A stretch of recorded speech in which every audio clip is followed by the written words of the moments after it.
When should you take action and when do nothing? The real secret behind inspired action.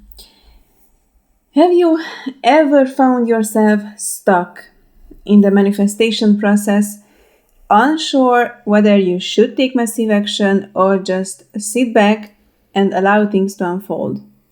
And maybe you've heard conflicting advice. Some say you have to put in the work. Should you be out of there grinding or should you just relax and trust? And the answer isn't what you think. And today we are driving deep into the truth about inspired action, what it really means, and how you might be sabotaging your manifestations by forcing things instead of aligning with them. So, let me share my client's story. A few years ago, she had this deep desire to create more financial freedom in her life. She knew she didn't want to be stuck in a 9 to 5 forever, but she also didn't want to hustle endlessly with no real direction. And she kept thinking, what should I do? Should I start a business? Should I invest? Should I force myself to take action? And that's where she went wrong. She thought action was the key. So she was pushing, trying different things, but nothing felt right. It was like she was moving pieces on a chessboard without knowing the game. Then she stopped. She let go. Instead of doing something just for the sake of it, she focused on being the person who already had the financial freedom she desired. And she was specific. She started feeling into it. What would it be like to wake up without worrying about money? What kind of choices would she make effortlessly? And then something shifted. One day she was casually talking to a friend about investments. No agenda, no desperation. And out of nowhere, they mentioned an opportunity that felt right. Without overthinking, she took it. That decision, made from alignment rather than force, completely changed her financial reality. And that's inspired action. It's not about forcing yourself to act.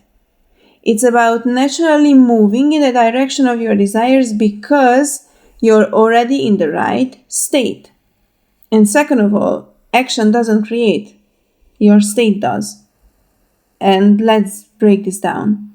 So, most people believe that action alone is what creates results, but that's only part of the equation. So, action is not the true cause of manifestation, it's a bridge between your internal state and your external reality.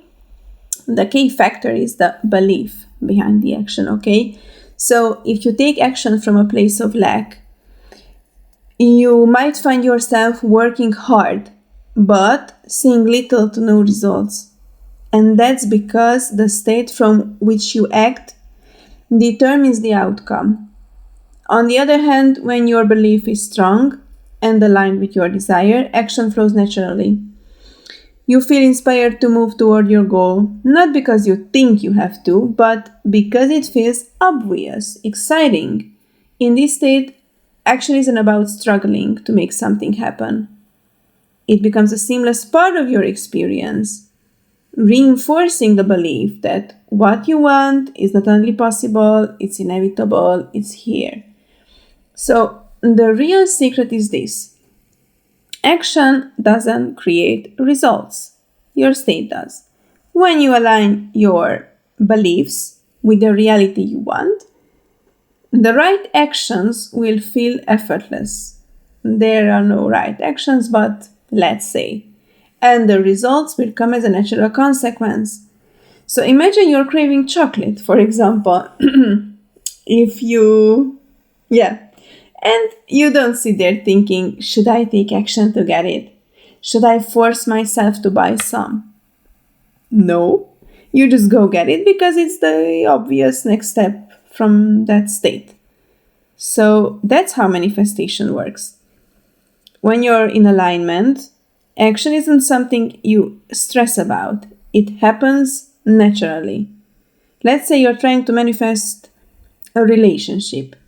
If you're constantly checking dating apps, obsessing over texts, overanalyzing every move, what state you're in?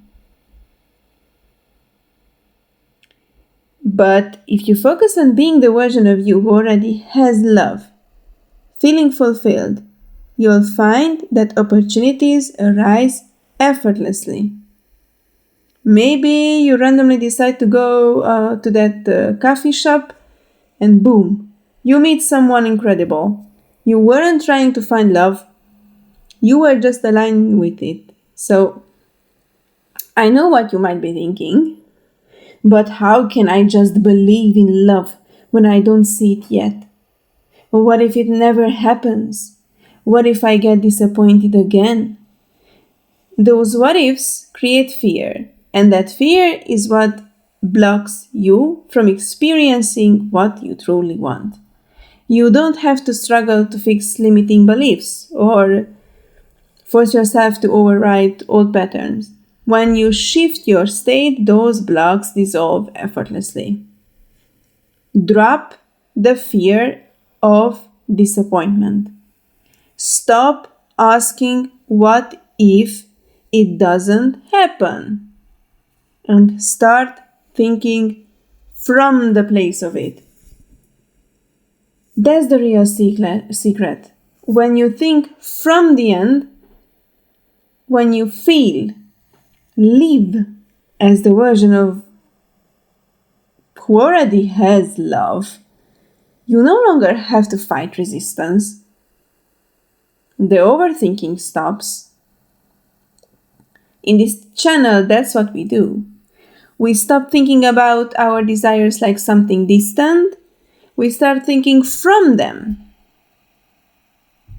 So, stop thinking about our desires like something distant. Start thinking from them.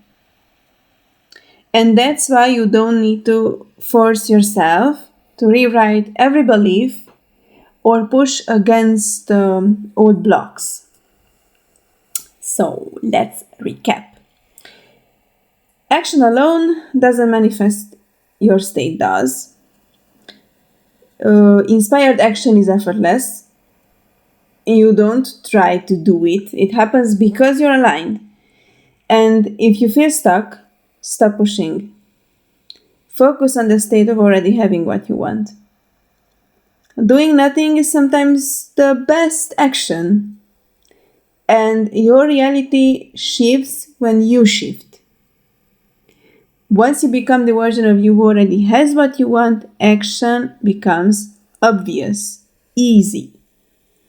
So, next time you're wondering, should I take action or do nothing? My love, do nothing because you are thinking again about it and not from it. Now, go manifest effortlessly. Love you. Bye.